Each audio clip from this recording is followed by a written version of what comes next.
We're going to begin today's show where we started yesterday's show.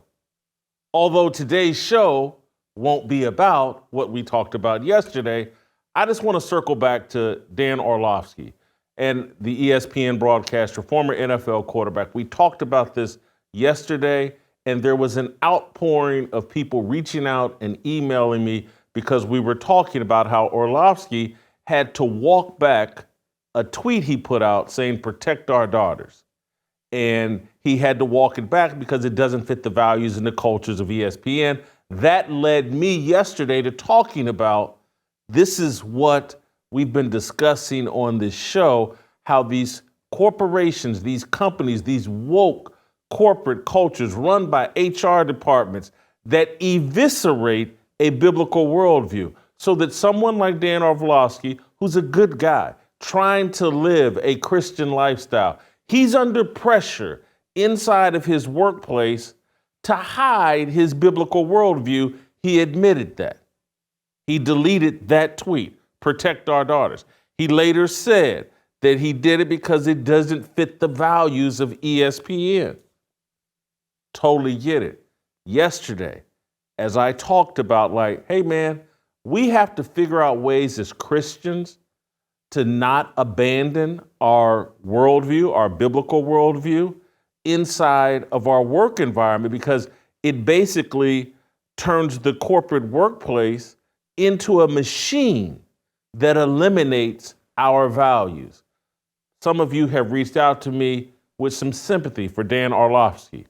I get it. You emailed me, and I'm glad that you did. And that's why I'm starting today's show speaking directly to you. I know how tough it is in the corporate work environment, in this work environment that has been set up all across America and all across the globe.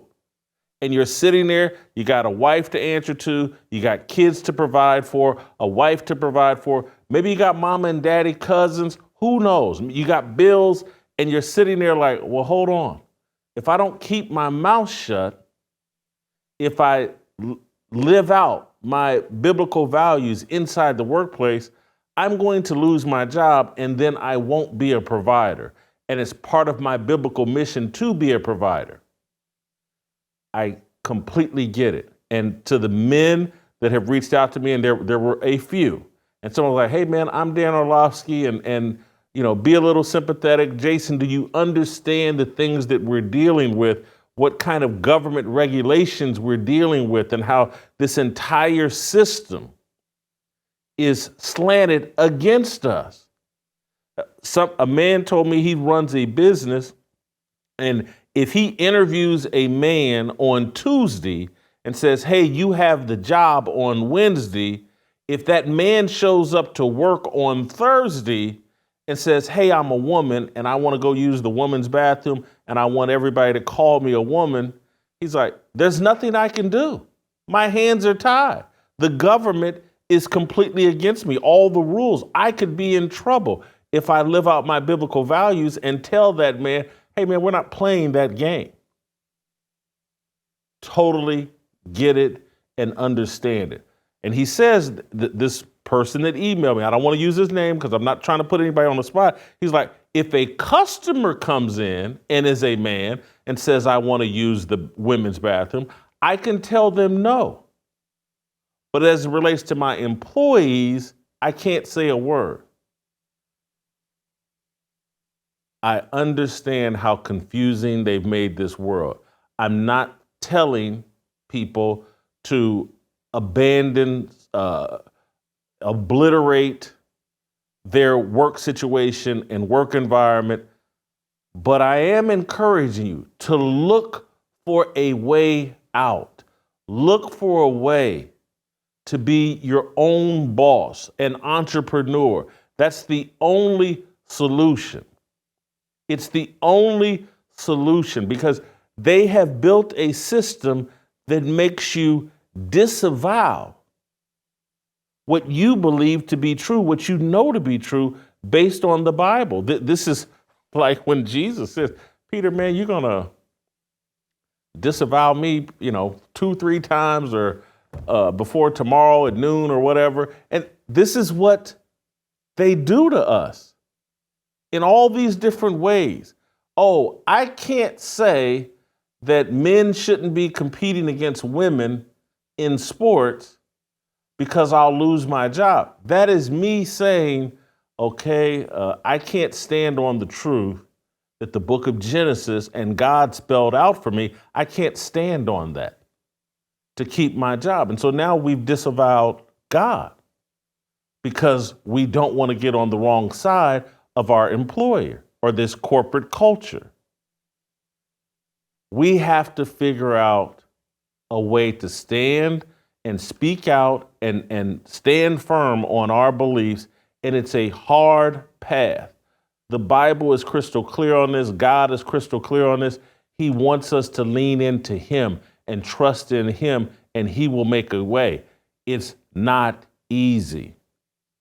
I'm not saying I've had it hard, but I've made decisions that are not in my best financial interest so that I can talk with you all about the things I know to be true, the things that I believe. I've made serious decisions that have cost me serious money. I'm not doing that to pat myself on the back. If you watch this show, you listen to this show, you know I'm a filthy, unworthy, scum of the earth person. I'm not trying to build myself up. But I am trying to say I'm trying to repent for being that filthy scumbag of a person that I used to be. And so there's sacrifices I've had to make. I get it. I'm not married. I don't have kids. You have bigger responsibilities. But there are ways, and this is why I'm trying to inspire you all to join me in this journey, because why we've been talking here recently about fearless ambassadors and why I'm partnering with Kevin Donahue, who comes on the show on Tuesdays and Wednesdays with Anthony and Virgil, about building up this fearless ambassador so we can have conversations, give advice, come up with strategies on how we can be fearless in this very secular culture that is trying to eviscerate our values. So those of you that have reached out to me at fearlessblazeshow@gmail.com, I hear you loud and clear. I'm sympathetic. I know how hard it is. I know the responsibilities and burdens that you have. But I also know we need to fear God more than we fear them.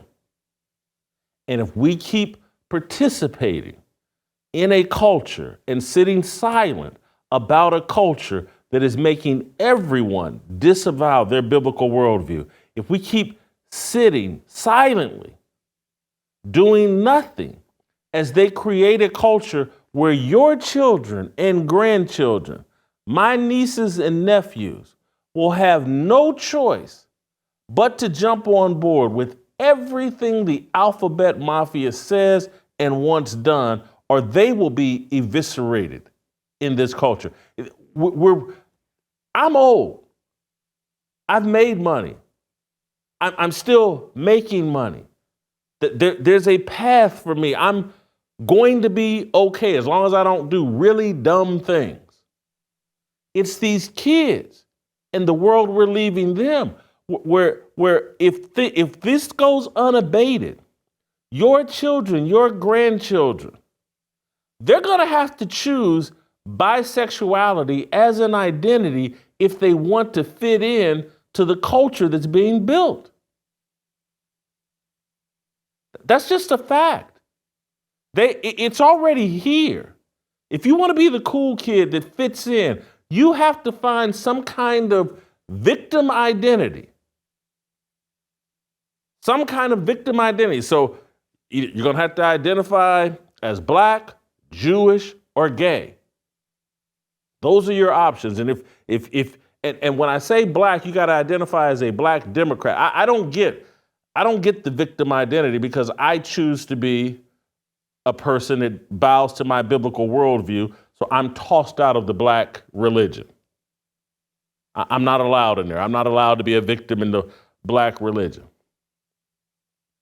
But that's the future. You're leaving your kids. And I get that oh, wow, I got this mortgage to pay. I got this summer home. I got these vacations. I got this. I got that. It would be hard for me to make other decisions and to maybe work with my brother or sister or son or daughter on building a business where we can establish an independent revenue stream where we can live out our biblical values. I've been blessed.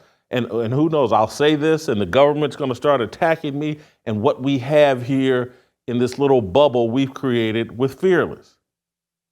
Everybody gets to come into this work environment and be a Christian if they choose to be. They can be whatever they want to be, but they have the option of being a Christian here and saying things and believing things that Christian believes in. If you don't believe in same-sex marriage, you can actually have that belief and say it out loud here. You could, if you want, you could argue the other. You could argue that you're for same-sex. As long as you do a good job, nothing I'm going to do. But I'm not going to stop anybody from being a Christian in this work environment and feel good about it. And so when I'm telling you, I'm scum of the earth. I'm not a great person. But the decisions that I made when I'm doing the math and calculating on like, hey, what can I do to repent for all the stupidity that I've done? It's like, well, Jason, you have enough talent, you have the leverage to build a business where other people can come to work and be Christians. This is, I need you guys to stay in communication with me, continue to give me the pushback. I so appreciate it. Those of you that emailed me, continue to do so. fearlessblazeshow@gmail.com. But I'm also asking you to get involved. To get involved when we fully launch this Fearless Ambassadors deal. I need you to get involved because we're going to talk about strategies and how we get there, how we improve things, how we become entrepreneurs, how we remain fearless in a culture that is completely hostile to our worldview. I bring all this up, and we're going to get to today's show, and I'm sorry for taking so long, but this is important. I'm sorry for taking so, but we're making some changes to the show. I think I've hinted at some of this. I've certainly, the guys that joined me on the prayer call, I've certainly shared with them that in early September, September 9th, we're going to move the show to live and in the morning. Live and in the morning, 10 a.m. Central Time, 11 a.m. Eastern Time. We're going to start doing the show live. That show will lean a bit more heavily into sports. Part 2 of what we will do, and this is the reason why we've been delayed in these announcements as we make changes and we build out a website to promote the Fearless mission and get all this information out to you, is because some of this, because we're going to stay in this lovely studio we have here for the sports show and moving it to live and in the morning, 10 a.m. Central Time, 11 a.m. Eastern Time, is I'm going to have a companion studio that's being built in my home. The issue has been, if you've followed the show or if you know me, is my home renovation has been ongoing since, I believe, December. And here we are in August. And any of you that know anything about buying a home and stripping it to the studs, home renovations are a process. There are delays, there's inspections, there's this, there's that, there's contractors that you may have to change up on, whatever. But we're making progress. I started this, I think I bought the house in November. We started maybe doing some renovations in December, January. Found the right contractor, I think, around March. And we've been making progress, but I'm going to have an awesome studio in my home, and we'll do an additional show that will air at night that will be longer form conversations with people that I'm interested in, conversations that I'm interested in that will cover a little politics, cover a little culture, cover a little music. But primarily, the morning show will be directed towards sports. And then the stuff that I do at night will cover culture and music and politics and race, longer form discussions with people that I invite into my home. We're going to give you awesome content. Awesome content. But I got to get this home renovation, and it's hard for me to put a date on the second part. The stuff we'll release in the evening. It's hard for me to put a date because it's tied up with my home renovation. And this, and so, someday, you know what, I'll probably have, because my contractor is a musician and he's a writer and he's into the music space and into culture, and he also does a podcast. Maybe my first show will be with him from my home as we talk about the roller coaster ride of this home renovation, because it's been an amazing story. And and those of you that have done this, you know exactly what I'm talking about. I've got a crazy neighbor who's caused me headaches. I don't know how much detail I'll get into that, but anyway, that's the update on the show. I wanted to give that to you at the top of the show. I wanted to know that I've heard from you all about the things that we're asking for and the things that we're talking about on this show. And we're going to start, particularly through the Fearless Ambassador deal with Kevin Donahue and some other guys that are working with me. We're going to give you the tools, the advice, the strategies, the conversations, the gatherings you need on how to be fearless without being reckless. Men need advice. I need the advice. You need the advice. We're going to give it to you. We're going to discover it together. We're going to work together so that more men are fearless and are able to live out our biblical values without destroying our families, without destroying our finances. But there's tough decisions to be made, guys. And I'm not going to ask you to do anything that I haven't been willing to do. Things that are necessary. We're going to have to step out there on faith. So anyway, continue the conversation. Love hearing from you guys at fearlessblazeshow@gmail.com. Thank you for taking this ride with me as we do additional things and give you better content. Really appreciate you guys doing it.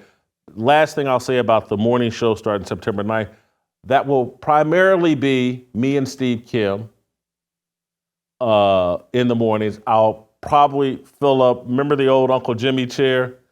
I think my man Butter is going to join me here in studio in the mornings to add a little levity and some, just broaden the show a little bit. And tomorrow I'll have Butter on the show. You guys remember Butter. Once you see him, he's been on the show before. He's done stuff with us before. But I just wanted to give you all that update before we got into today's show. And today's show is about what happened at the DNC last night. Get a little political. We'll talk about Steve Kerr, Joe Biden, Jamie Raskin. Tack on at the end. Did y'all see this young dude that confronted Roland Martin in Chicago the day before the DNC started? We'll have that. Have a little justice for TT. Great show planned for you today. Hit the intro finally after 20 minutes.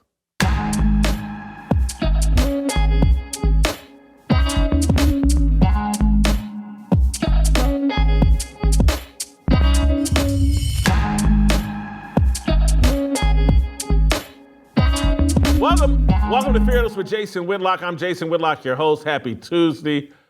As I've already told you, we got a great show planned for you today. Stay tuned. Shemeka Michelle will be here. Jamal Green will be here. I'm here. Before I get into the gist of today's show, my reaction to the first night of the DNC, before I go any further, let me talk about the love of my life, preborn. You guys know how we feel about preborn, and I want to redouble our efforts in supporting preborn. Preborn is the number one organization supporting our worldview, that life begins at conception. If you pay attention to the Democratic National Convention, if you're paying attention to the conversation, these guys are coming after the overturn of Roe v. Wade. These guys want to federalize abortion all over again. They're not done. Killing babies is a core position, core philosophy of the left. We have a core position, core philosophy, worldview, that life begins at conception, and when they stick a tube up a woman's vagina and suck that baby out and crush it to death, it's murder. And if you want to know where all of this satanic energy is coming from, it's from child sacrifice in the womb of the mother. And that's why we must fight against it, and that's why we have to continue to support preborn. Preborn is an awesome organization saving babies' lives in the womb. When a mother that's thinking about ending her pregnancy, when she gets introduced to that baby in the womb through ultrasound, hear the baby's heartbeat, sees the image of the baby, she's now more than twice as likely to choose life, and she's now able to accept what preborn is offering. And that's a helping hand through the pregnancy and through the first 2 years of that baby's life. Preborn is awesome. It's $28 for one ultrasound, $140 for 5 ultrasounds. Our money, the money we donate, pays for ultrasounds. It pays for diapers and baby food and everything that woman needs through the 9 months of pregnancy, first 2 years of that baby's life. Preborn is awesome. There's 2 ways to give. Pound 250, say the keyword baby. That's pound 250, keyword baby, or give the way that I prefer to give, preborn.com/fearless. That's preborn.com/fearless. Let's get into the rest of today's show. I want to start here. I'm going to start by saying something positive about the DNC.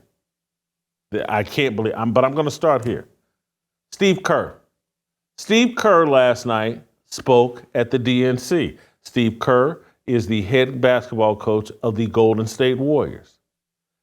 He got up on stage. It's in Chicago. He's a former Chicago Bull. He was a teammate of Michael Jordan's. He was on some championship teams. To me, it made perfect sense for Steve Kerr, a hardcore leftist, a San Francisco leftist, perfect sense for him to speak at the DNC, and I'm not saying that with any sarcasm at all. That's what this man believes. He's backed it up for years. He's got Trump derangement syndrome. He coaches the Golden State Warriors. He's a Northern California left-wing nut job. And they just had their convention in Chicago, where he used to live and play as a basketball player. Kamala Harris, she's a San Francisco side piece nut job. Where else, and I promise you there's not 1 ounce of sarcasm or condescension in my comments. It makes perfect sense for Steve Kerr, based on his beliefs, based on how outspoken he's been, for him to show up at the DNC and put his money and his mouth where they've been for 8 years.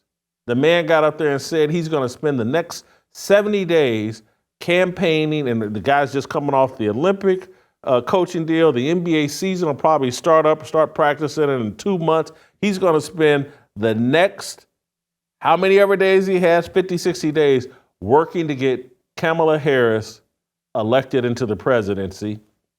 Left-wing nut job, supporting another left-wing nut job. It makes perfect sense. I want to play you just a short clip, the little highlight clip of Steve Kerr that's kind of gone viral, where he brought Steph Curry into the conversation.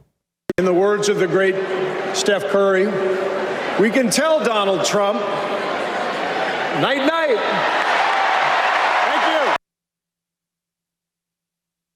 That's Steve Kerr.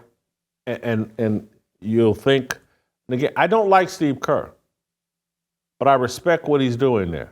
No different. I can remember in 2016 or 2017, I think it was 2016, Dana White spoke at the Republican National Convention.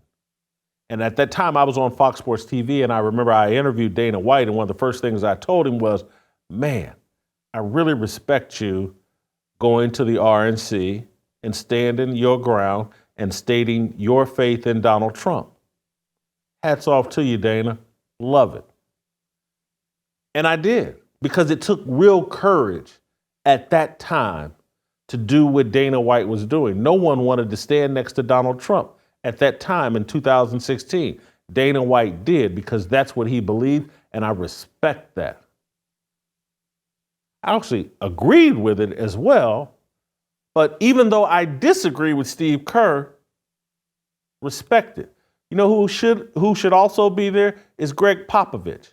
He should be flying into Chicago and standing up in front of America and the DNC and telling everybody how much he loves Kamala Harris and how much he loves all the San Francisco left-wing nut jobs that have overrun this country and want to turn everything into a cesspool just like San Francisco. If Steve Kerr and if he supports Kamala Harris and all the crap that's in San Francisco, and I've walked you all through it over the years, those of you that have been watching this show can remember all the things and how I educated you all, educated myself first, and then educated you all. You know where the foundation of all this alphabet mafia garbage is coming from? It's San Francisco. If you go back, and I walked you through it, I'm just going to remind you, for those of you Johnny-come-latelys, San Francisco, Northern California, the gold rush of 1849. That's why the San Francisco 49ers are called the 49ers. There was a gold rush in 1849. Men from the eastern parts of America left their wives and families and went out to the San Francisco Bay Area, parked boats outside that bay to go hunt gold and instant riches. And at one point, the Bay Area in the 1850s was somewhere around 90, 93%, some super high percentage was all men. That's the foundation. Again, California and that area was nothing before the gold rush. Men came there looking for instant riches and hunting gold. Next thing you know, it turns into a hot boys convention. Next thing you know, it's like a Diddy party going on in the Bay Area in the 1850s. Ain't nothing but a bunch of men running around. You know how men are. We think with our little heads. There are no women around. You wonder why San Francisco and the Bay Area is the alphabet mafia capital of the world. Go back to the gold rush in the 1840s. And Steve Kerr's on board with all that. Steve Kerr's brilliant. He's smart. You know, he's one of the smartest gym coaches in America, because that's all these guys are. They're just gym coaches. He should know what the foundation of that area is, and he certainly, if he opens his eyes and sees all the sexual depravity that's in San Francisco, he should know what's going on, and he should know where it was how it started. A bunch of men chasing money. See, when mammon is your master, your values go out the window. When you don't have what God prescribes for you, a wife, you start hunting for things you shouldn't be hunting for. I've already told you, not the gay part, but I was just like these idiots, hunting for money, didn't have a wife, so I got all off into sexual promiscuity. I was the king of the strip clubs. Again, when you don't have what God wants you to have and you're a man, you turn into an idiot. But so just imagine being in the 1850s and you're an idiot, you're hunting for money, you want instant riches, you're out in San Francisco or in the Bay Area, Northern California, ain't nothing but a bunch of dudes around, ain't no strip clubs, ain't no Ain't no OnlyFans. Ain't no nightclubs for you to go to. So men started dressing up as women and pleasuring each other. I've done that in more detail, not off the top of my head, but these are all facts. And Steve Kerr and everybody and you just wonder, Kamala Harris, why is she so comfortable being Willie Brown's side piece at age 30 when he's 60 and married with kids? It's San Francisco. And again, not that doesn't go on everywhere, but sexual promiscuity and a lack of sexual morals, that's the foundation of that entire area. And the whole liberal movement has been hijacked by Northern California and San Francisco. It used to be about New York liberals, and the media all slanted towards New York liberals. Once the social media apps that are all based in Silicon Valley and Northern California, once they became the dominant force in media, it pushed the media further left. It made them all San Francisco side pieces and revolutionaries. It's where the Black Panther Party started. All this Marxist stuff is founded right there in San Francisco. All of this lunacy, all this depravity, it's right there in San Francisco. Steve Kerr's a part of it. Kamala Harris is a part of it. And I was glad to see Steve Kerr out of the closet and at the DNC. Hats off to Steve Kerr. Part 2 of my reaction to the DNC. The media loves to talk about corporate media. Trump lies, Trump lies, Trump lies, Trump lies. Oh, he's the biggest liar. Oh, we've just never seen anybody lie like Donald Trump. And I'm like, what are they talking about? Politicians lie. That's what they do. That's why I've never voted. And we're acting like Trump is something brand new. He's some new form of lying that we've never seen. Are you kidding me? And so last night, I'm passively watching the Democrat National Convention, talking to my mother, talking to my brother, and, scouring the internet, looking for Caitlin Clark information. And I'm just paying attention occasionally to what's going on in the DNC in the background. And this dude, Jamie Raskin, took the mic and got my attention because, the other thing that I'm passionate about is January 6th. And I called it day one. I didn't wait till January 7th. I didn't wait till January 8th. I called it on day one, January 6th, 2021. I was like, hey, this is BS. I'm not going to act like I'm embarrassed by these people that have been set up on January 6th. They're going to blow this out of proportion. They're going to lock people up in jail. Anyway, it's the number one topic that the left loves to lie about. And Jamie Raskin jumped right into it. And he wasn't the only one. It's like the world stopped on January 6th, and that's all the Democrats love to talk about, January 6th.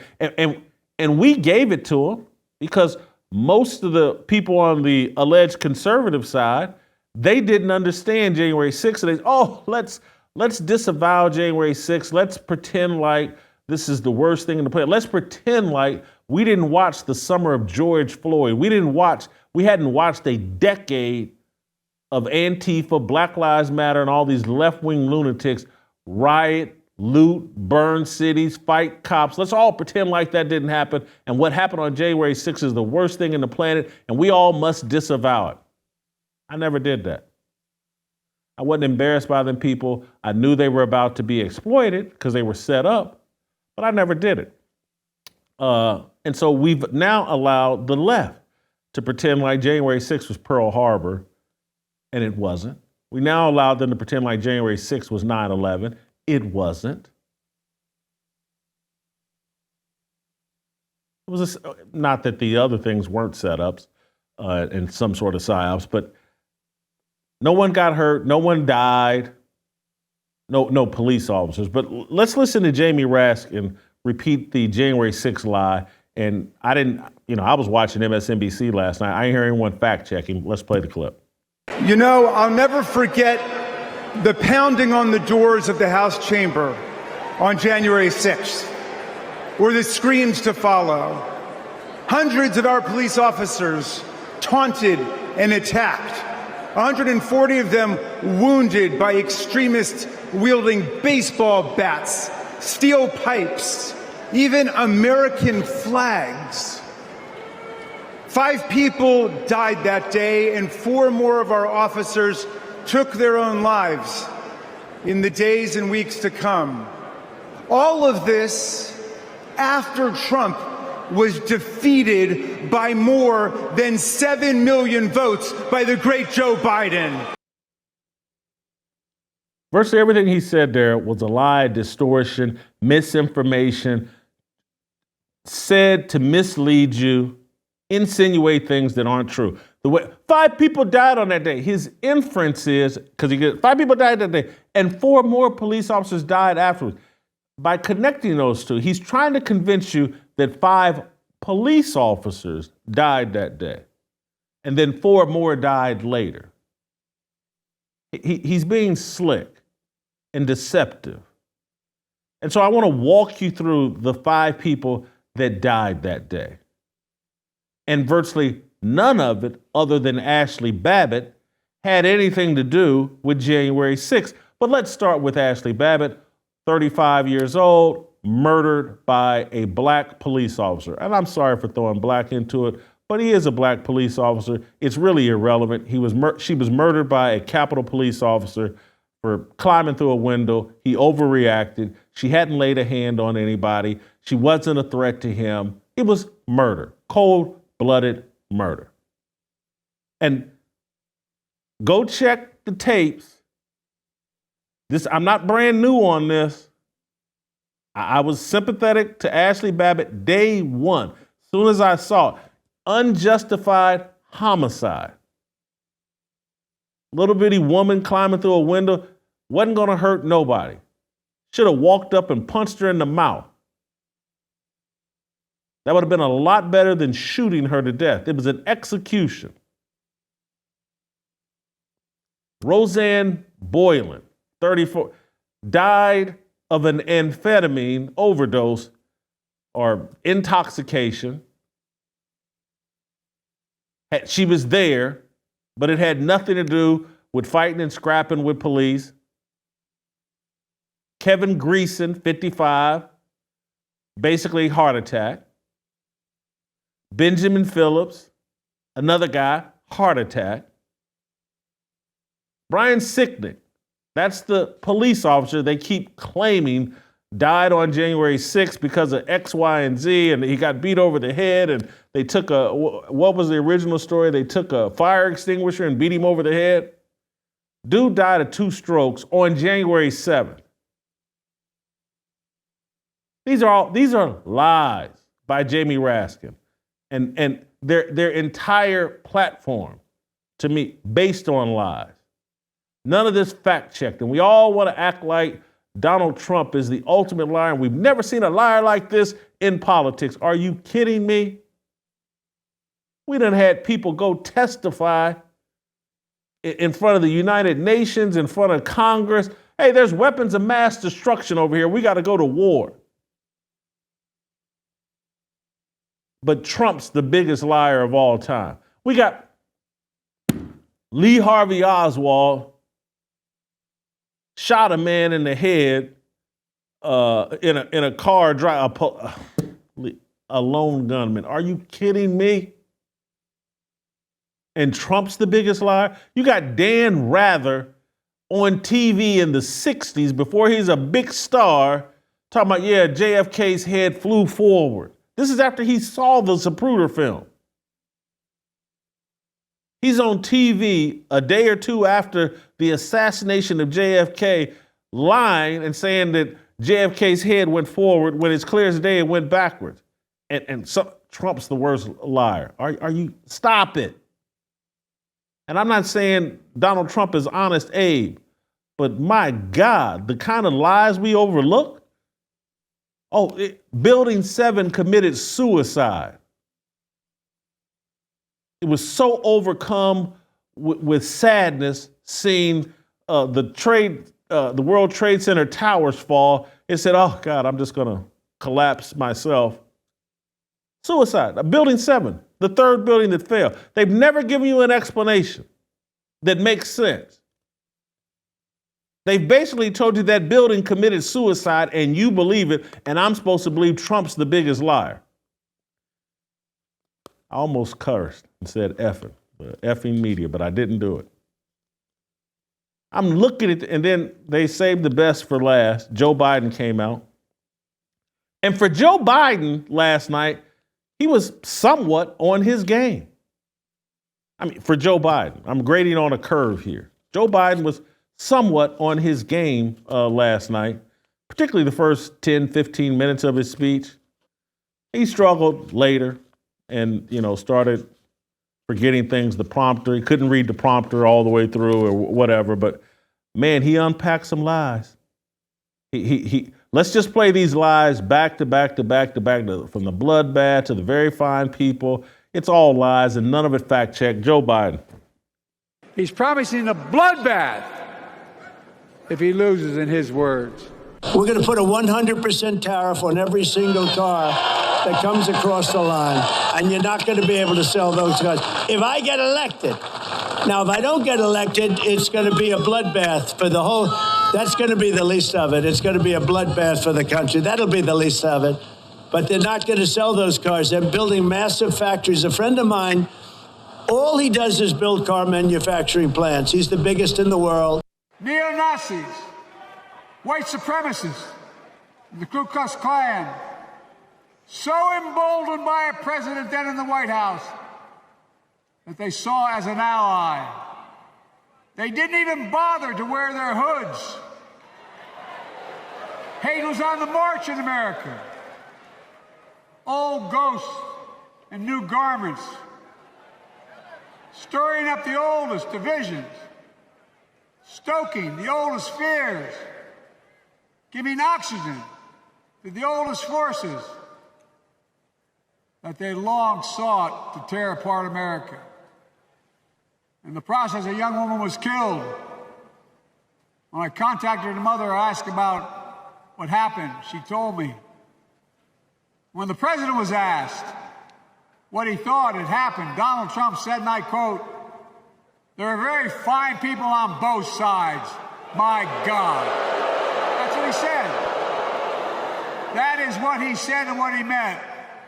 That's when I realized, had to listen to the admonition of my dead son, I could not stay in the sidelines. Then I had to take executive action.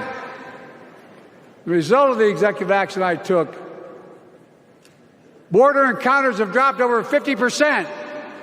In fact, there are fewer border crossings today than when Donald Trump left office. We know from his own chief of staff, the 4-star General John Kelly, that Trump, when in Europe, would not go to the grave sites in France. The brave service members who gave their lives to this country. He called them suckers and losers. Who in the hell does he think he is? Who does he think he is?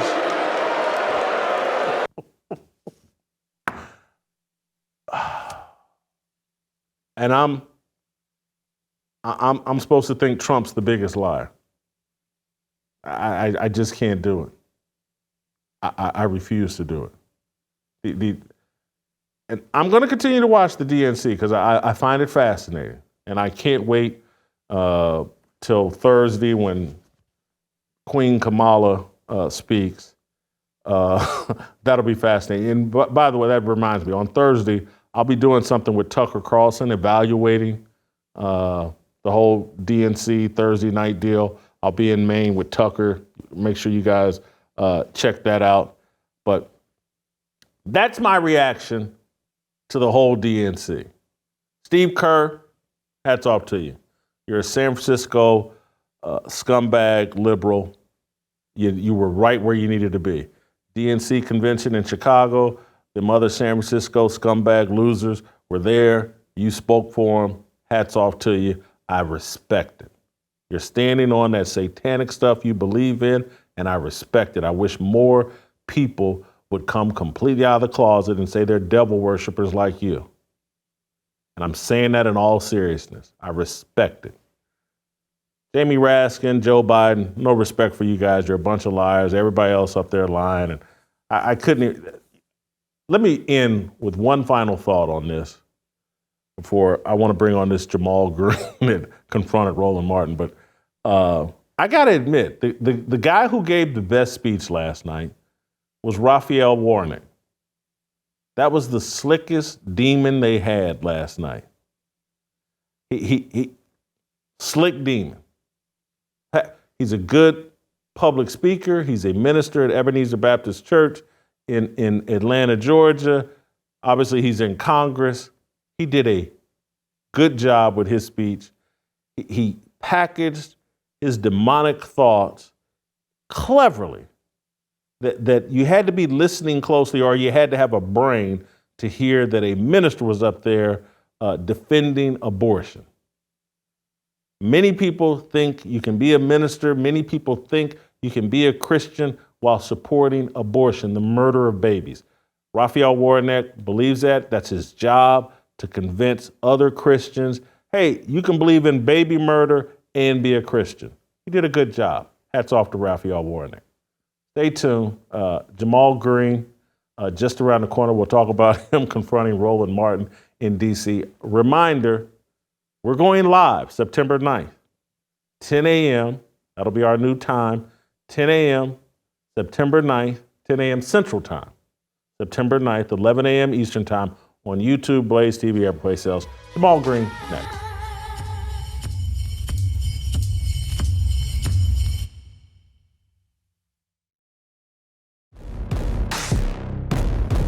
Welcome back to Beef. As I walk you through my top 50 media beefs of all time. Yeah, I'm an equal opportunity beefer. It's like, Randy, are you asleep at the wheel? Big lips are in style. I'd love to squash this beef. I mean, I was not real happy at all. I was less than thrilled. I was displeased. And now we have beef. Welcome back.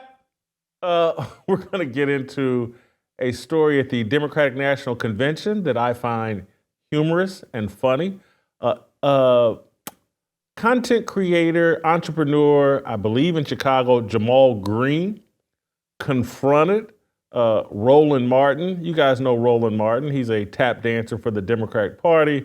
He's a guy, we've shown you videos of Roland, shucking and jiving and doing a little jig for Hillary Clinton. Roland's a big critic of mine, so I am kind of delighting in this. But Jamal Green, young man, again, an entrepreneur in the Chicago area, I believe. Roland talked smack on Jamal, and so Jamal went out Sunday to wherever the DNC people were hanging out or wherever the convention is starting out, and he confronted Roland Martin. Let's play the clip. Give me 1 second. No, ain't no 1 second. I gave you enough pictures. I gave you enough pictures. Now, yesterday, you tweeted about me. You tweeted and called me dumb yesterday. You called me dumb yesterday. So it's already spicy at the DNC. You got protesters outside the DNC, Palestinian protesters, or people upset about Palestine. I think that's been captured on tape as well. And then Jamal Green confronts Roland Martin inside the convention headquarters, I believe. We'll find out. We're going to bring Jamal on the show here in a second, but I just want to set it up a little bit more. And so Jamal posted this on social media with his explanation of what's gone down between he and Roland Martin. I'll read a tweet first and then we'll play the video. I'm a grown man with 3 kids. Ain't no man gonna come after me unprovoked and not get checked, especially not the Democrats' paid provocateur, Roland Martin, who be buck dancing for the party and disrespecting young people like we won't pull up. One, I respected that church and event. He escalated it by constantly telling me to hold on and run from me. I was respectful and wanted to talk about why he doing shows about me, calling me names and calling me names on Twitter. So mystery solved. That was not at the DNC headquarters. I believe it's in Chicago, but it was at this church Anyway, let's play the video he released on social media. People need to know the real narrative and the facts. Number one, Roland Martin is the aggressor here. He came after me publicly. He was paid to do so. I was on Twitter talking about how we need to be critical of these campaigns and make sure that we get policies so that when whoever become president, they don't forget about us. Roland Martin called me stupid, dumb, an idiot, and a fool on his show. I never tweeted at Roland Martin. I never talked about Roland Martin at all. He came to my Twitter page quoting my tweets to call me stupid. And then he did a show about me and he called me a fool. Now, what I did was I went to an event that he was at today and I went to ask for a conversation. My arms were folded. I was not being aggressive and he kept pushing it off, kept trying to leave and not have a conversation with me. And you saw what happened on this video. This, guys, we cannot stand for. We cannot stand for voices to continue to be stumped on because they don't agree with you. I don't have to agree with Roland Martin to be smart. I can have my own views. I'm a grown man. And there's no reason why this man twice his age should be publicly calling me stupid, dumb, and a fool. But when I approach him in public, he has nothing to say to me.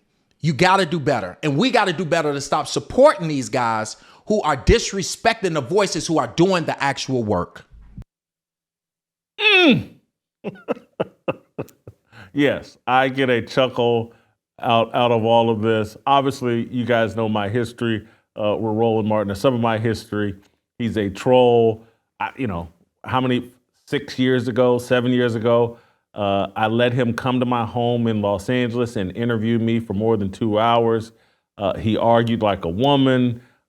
He did not engage, I felt like, in an authentic way, but I hosted him, went on for 2 hours, and I've washed my hands of Roland Martin. He's tried to ambush me. He and Patrick Bet-David tried to pull some stunt down in Florida where, they wanted to set me and Roland up in some kind of Negro cage match.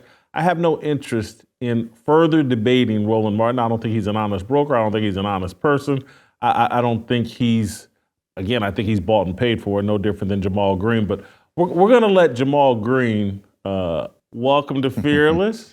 Yes. I have to say, I enjoyed your engagement with Roland Martin, but I want a little background. You're younger than I anticipated. So go ahead and walk us through name, rank, serial number, where you're from, what you do. Give us a little background on yourself. Well, I'm from the city of Chicago. I've been, an activist since I was a young boy. I've been fighting in these streets since I was a teenager. Whether it was to put the guns down Ambassador when I was 18, whether it was, going through the streets when we were fighting, for fighting against poverty and fighting for resources for our communities. I'm a business owner. I invest in businesses, business owners here in the city of Chicago. When it was, looting going on in Chicago, I gave $250,000. We raised and gave $250,000 to get businesses back open. When Chase Bank was redlining communities, we made them give back $1 billion by rolling up and shutting down all of the branches so that Chase can pour back into the community. So I've always, for years, and I'm also the youngest candidate to ever run for mayor of Chicago and beat several elected officials. So, I've always been active here in our city, speaking out against the politicians, leaders, pastors, anyone who speaks against the very people who are actually suffering in these communities. And we don't see enough voices in these communities that are represented. You always got people that they put up there that look like us, but don't share our experiences. And we got folks like Roland Roly-Poly, who, is just here to push the Democratic agenda and call people names who don't agree with them. I'm an independent voice, and I have always been so for many years. How many years have you been on this earth? Did you grow up in Chicago? 29. Which high school? Where'd you go to college? You're 29 years old. You grew up in which high school? Did you go to Chicago. college? Give us a little bit more. So 29 years old. I've been an entrepreneur since I was 15 years old.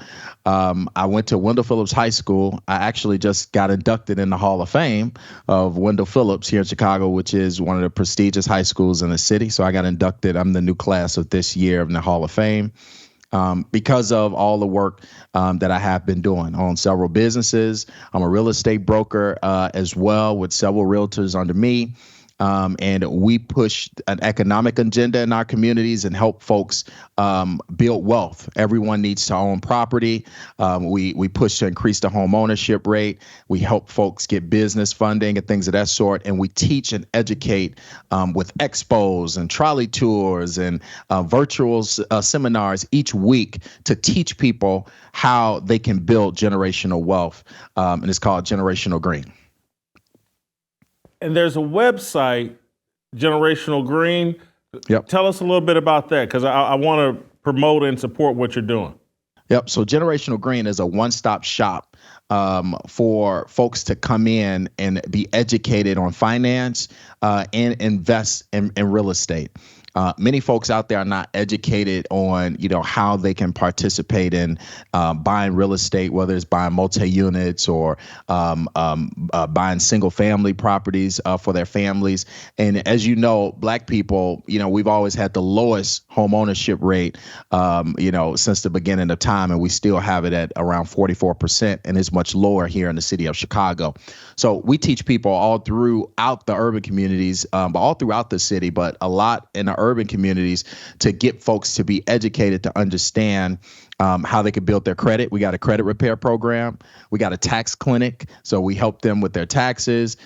We have lenders. We work with the vice presidents of many large lenders who give incentives for our clients. We got 4,000 people in the pipeline right now, and so we teach and help folks become owners to empower them to be better in their communities. Because what I know is, as someone who bought in a prestigious community for my children to have a great school to go to, is that when you have communities where majority are homeowners and really have a stake in their communities, their mindset changes. They think differently. They care about who throwing trash on the ground. They care about how good their school is. They're going to go up there to hold folks accountable.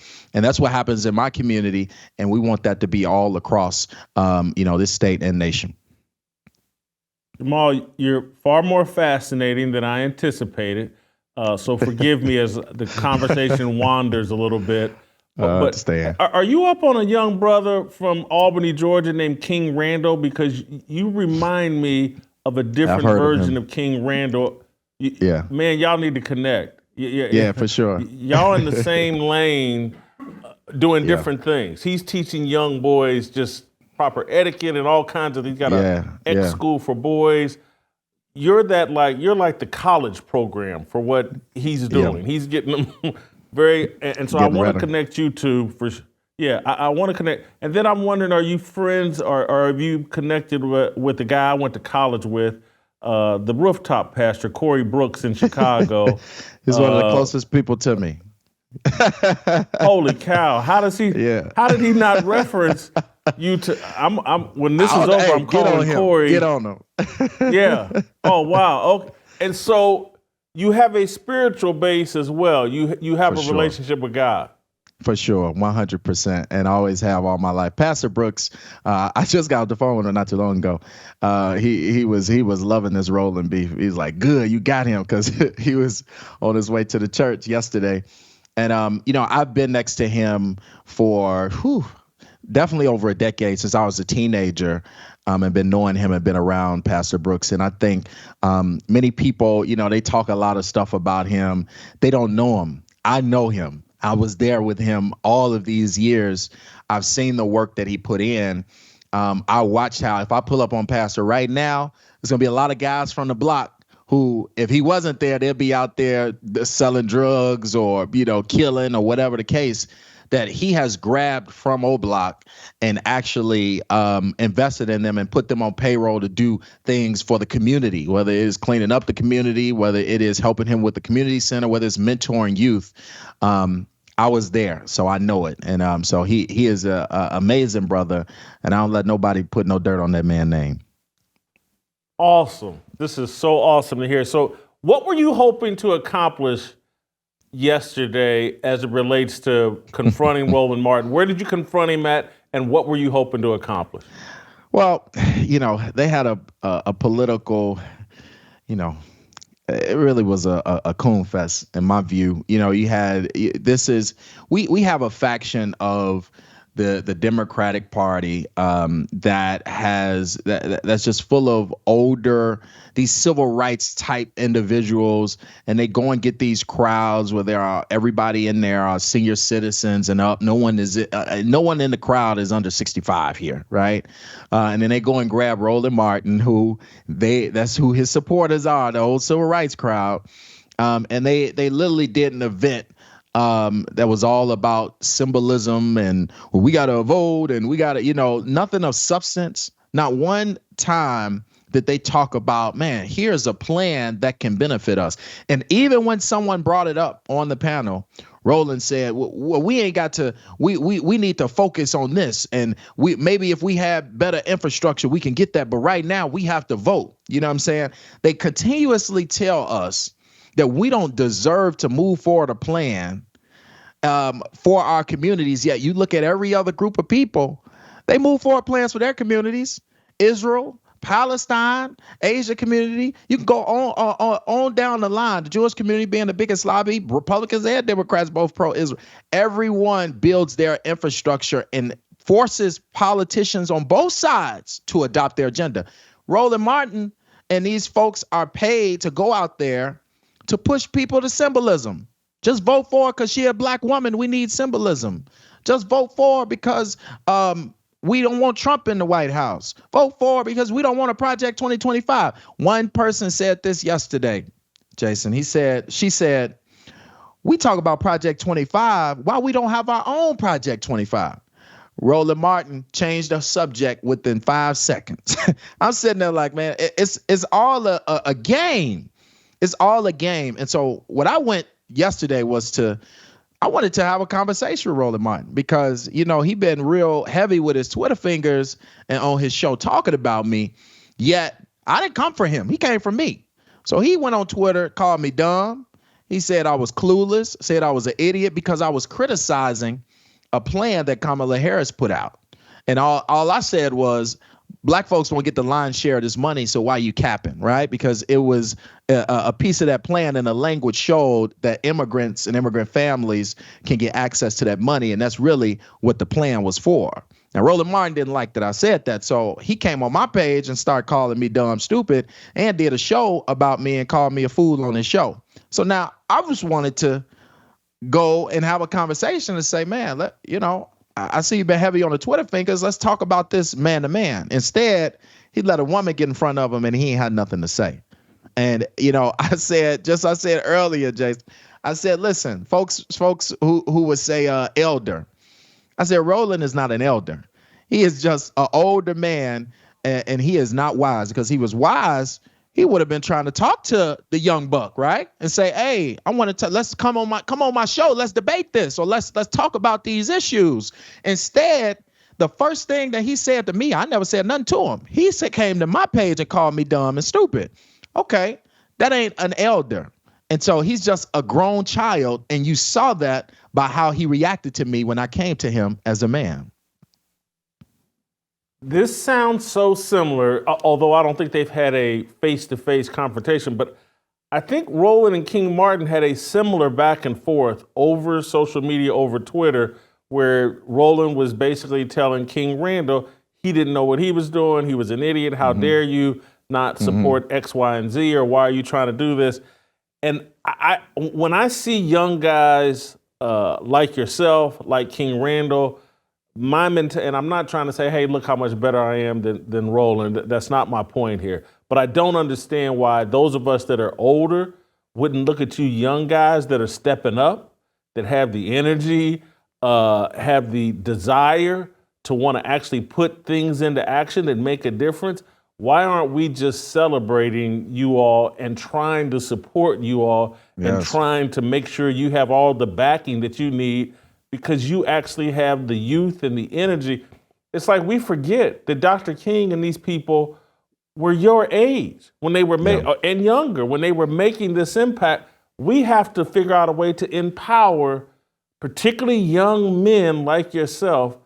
That's what we should be looking for. I'm on the hunt, and that's why again I'm gonna follow up with Corey. I'm gonna follow up with you. I'm gonna follow up with King Randall.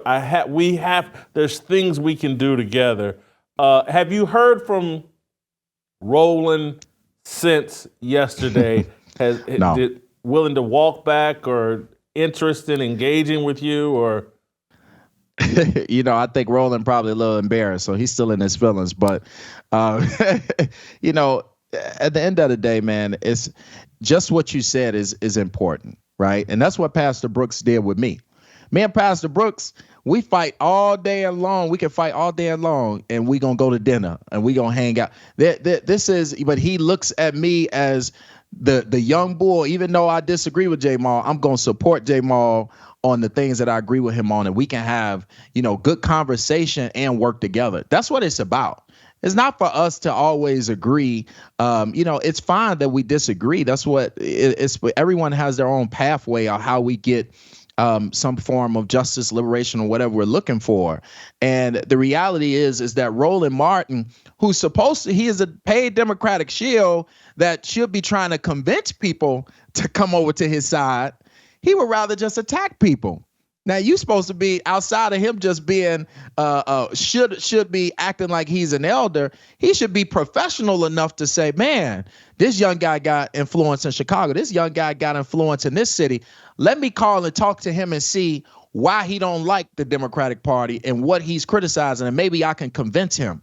But instead, he utilizing his platform to just attack all of us instead of bring us into the fold. And I think that's just crazy to me. So I just wanted to have a conversation. I wasn't, listen, like I told people, if I wanted to just be aggressive, I would have been aggressive. I wasn't trying to go and hurt the man. I mean, I know he was scared. I went and I stood there for several minutes. See, before that video, I was there for several minutes while he was taking pictures with the singers. So I'm letting him take his little pictures with the singers. He kept, hold on. He kept, trying to push it off. Until I got to the point where I'm like, come on, man, stop playing. All right. And then that's when, he got scared and backed off and had that woman on his team get in front of him. And he ain't say not another word. He could have, at that moment, Jay, he could have said, hey, you know what? You right. I said some stuff on Twitter. We had some engagement. You reached back out to me. Let's go in this hallway and let's have a conversation. You get what I'm saying? But at no point from when he started attacking me to at that event, as he said, however old he is, let me just talk to this brother. I'd rather just attack him and try to make him mad. That's insane to me. But that's what I guess, them dollars is doing over there. So state your political position. I've read online, but I wanted to hear it from your own self. You're not a Republican or a Democrat. No. What are you? What is your political philosophy? I'm independent. I think that I don't think that either party fully represents our interest. And I think that we've been on a Democratic plantation for so long, and we keep playing into symbolism and emotion instead of actual tangibles. We did it with Obama. Obama don't like me either. We did it with several other politicians, and I spoke out against it because Obama's from here, and Obama gave us Rahm Emanuel, and we know what Rahm Emanuel did here in this city. And Obama didn't like the things that I said about him and Obama during that time, so he banned me from all his events. But anyway, the point is that I'm independent. Someone has to be a voice for the unheard. These politicians don't come in our communities. These young boys that I give jobs to try to get them off the street, they'll never meet none of these politicians who are actually in power. They'll never meet none of these people who claim they care about black people because they don't come into our neighborhood. So I have to be independent so that I can push folks to adopt an agenda that will trickle down to the very people that are suffering the most. And if that means, pushing back against these Democrats, which I'm in a Democrat-ran state and city, a terrible ran city, Brandon Johnson being one of the worst mayors that Chicago has ever had. And now we have the migrant situation, and they're paying millions of dollars each day on housing, 6 months of rent, shelters, food. We gave $125 million contract for food. We got health care, child care. We paying thousands of dollars each day to transport them to and from work and school and watch their children. We're spending millions of dollars each and every single day. But veterans are homeless, but 20,000 young people are homeless, but there are people here that are without jobs. We have the highest unemployment rate of any metro area with an urban population in this country with over 100,000 people without jobs. But our priority can be to spend millions on this crisis because the Democrats told us to. We need common sense. And so my ideology is I'm common sense. So when I speak, they say, oh, you sound Republican. No, it's common sense. Don't play the politics. This is common sense. Now, if the Republicans believe in common sense, then Republicans is correct on it. But this is common sense that the very citizens, the people who have been in these communities, who pay taxes, who have been in these communities each and every year begging for resources, they deserve first over everybody. Jamal, thank you so much for making the time. I'll be in touch. I'm going to talk with Corey today. Corey's going to come here for our roll call event next May, and would love to have you and some of your guys. For sure. But anyway, we will follow up. Thank you so much, Jamal. I appreciate you. Thank you for having me on your show. And keep speaking the truth, too. I will do that. Thank you so much. Wow.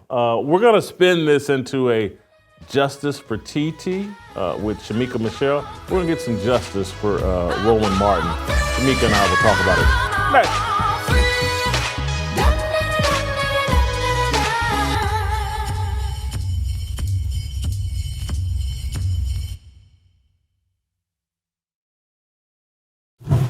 Now, Joe Biden stepped aside as the presumptive Democratic nominee on July 21st. Okay? Now I'm going to look at this right now. Look at this. Somebody come look at this. The only damn place we've seen Kamala Harris is at pep rallies. No more pep rallies. Somebody got to say something. And it can't just be the conservatives. Right is right. Right is right. Right is right. I'm talking to my sister here. Come on now. You running for the presidency of the United States of America. You got my vote. You're so dumb. You are really dumb. For real. You running for the presidency of the United States of America. What you hiding for?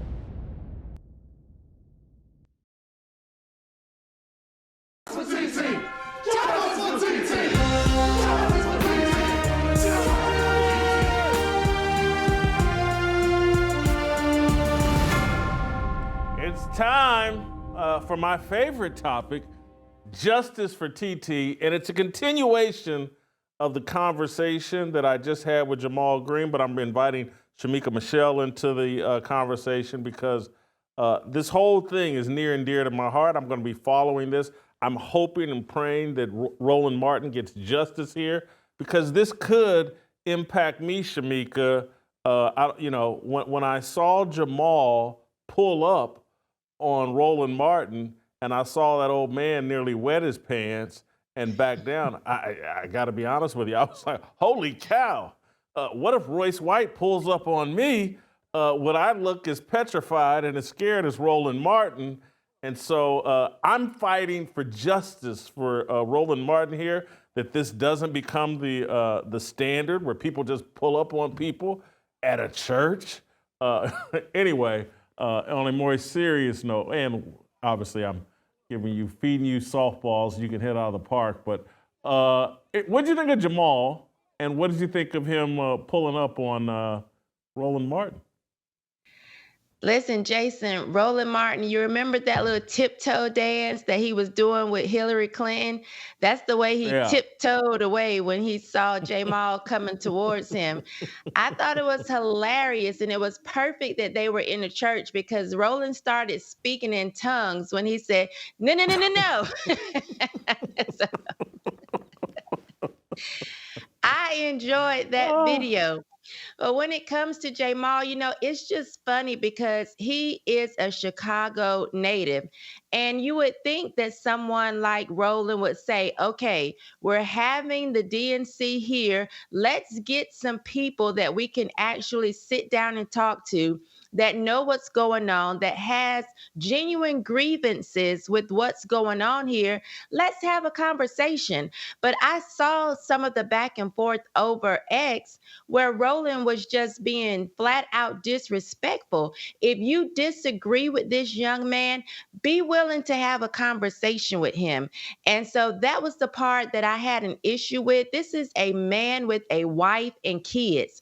So for you to just dismiss him like he doesn't have a real stake in the community or in what's going on, I just think it's wrong. And so I appreciated him coming up on Roland, and I think that more people should do the same.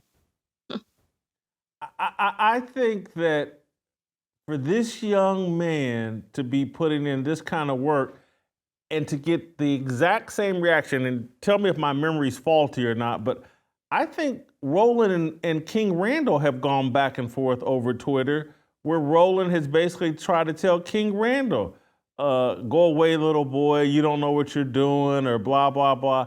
And it's this mentality of like King Randall's actually putting in work with young men and trying to train them up. And then I look at Jamal here putting in real work, trying to train people up and change people's mindsets, tell them how to achieve. And it's almost as if, and I know Roland would completely disagree with this, and maybe I'm being unfair, but it's almost as if you're a young man and you're directing your energy towards educating other young men, you're persona non grata in the Democrat Party. You're a threat. And it's like, how dare you do anything for them black boys? And it sounds crazy, but that's how I feel. The Democratic Party and their operatives, they worship women, black women, and they ignore and or hate young black men. Yes, Roland actually brought King on his show to try and denigrate him and try and make a fool of King by saying, you're not going to be able to do this without the government. And King was just really trying to explain to him his vision for X for Boys. And Roland just completely dismissed everything he was trying to say and being completely negative instead of saying what you just said to Jamal. As older men, we should be really trying to fund the mission and help you all because you have the energy to go out here and get the work done. And I do think when it comes to the Democrat Party, people like them are a threat. And it's crazy because they're doing exactly what we would want them to do. Give back to the community and train other young boys up to be men who would then actually train another generation. So you would think they would have open arms for them, but no. Anybody that doesn't agree with every single thing they're saying, anybody that doesn't bow down to the matriarchy, anybody that's saying, hey, we've been voting Democrat for a long time and not getting anything, and not our people aren't going anywhere, they are seen as a threat. And so I totally agree with you. Of course, the Democrats are going to turn a blind eye. They would need Jamal and King in dresses like Billy Porter. And that is when they would actually try and prop them up. I'm going to go, there's a long history of this, and I'm going to connect it all the way back to Booker T. Washington and W.E.B. Du Bois. And that's the two different mentalities we have going on here. King Randall, Jamal, these are Booker T. Washington, cast down your bucket. You know what? I'm not going to beg the white man to do something that I can do. And I'm not going to beg the white man to do something that comes with puppet strings attached to it. If I do it, I own it, I control it. And Booker T. Washington has this legacy of starting colleges all across the South. W.E.B. Du Bois has a legacy of speaking in front of liberal white people and Jewish people and being financially supported by them and then having to go out. And that's how you get to a position where it's like, oh, and if they say you're now partnered with the LGBTQ, you have to be partnered with the LGBTQ, whereas King Randall, Jamal Green, these guys, now I built this, I did this, I control this, I answer to no one. I'm an independent. This is what Jamal Green, he's not a political partisan, he's an independent. And so that's why I look at these guys and say, how can I help? How can I be supportive? But we have a lot of black people. It's like, man, if white people, Jewish people, and the government aren't willing to do something for us, it's not worth doing. Yes, and that's why I support them. I support them. They like women, and they are reproducing and having children. So I just feel confident that they're going to actually create more of them in this earth realm. Well, it goes back to, I'll even take it to J.D. Vance in terms, yes, they are invested in the future because, again, as you said with Jamal, he's got 3 kids. King Randall, I think, has got 2 kids, and he's trying to help a bunch of other young black boys. And so they're invested in the future and take their investment seriously and don't look at others as their God and their salvation. That's the whole just mental disconnect. What you're looking at, Roland Martin's entire life is built around, man, if I can just slick talk some white person into giving me a job, giving me a grant, sponsoring this or that, oh man, that's the ultimate goal. And these guys are like, nah, I'm gonna start from ground zero and work my way up. It's completely different mentality. I'm on the side of these young guys. And I know Roland has an independent media company, or he calls it an independent media company, but it just seems clear as day to me there's no independence there. If you got the shucking job I know I don't want to be too unfair to Roland, but I don't know if I can be. But the guy wore a shirt, "Vote like a black woman." Right. I mean, come on. Right. Just cut it out. That's wow. Shemeka, thank you so much. Great job as always. We'll see you next time. We'll play tomorrow, and we'll see you tomorrow.